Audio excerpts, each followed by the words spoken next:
हाँ, केशव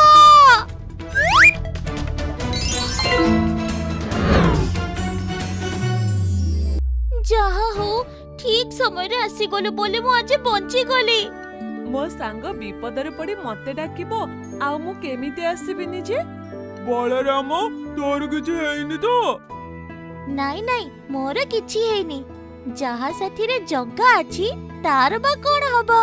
किंतु कली जुगरे पुण्य अर्जन पई भगवान कर नाम जप हे यथेष्ट। किंतु पिलांक ना काहे कि ठाकुर को ना दिया जाए से कथा कह। ताहले केते थर ना धरिले स्वर्ग प्राप्ति हुए? बलराम आज तते गोटे सुंदर कहानी टे कहूची सुन। बहु वर्ष तळर कथा।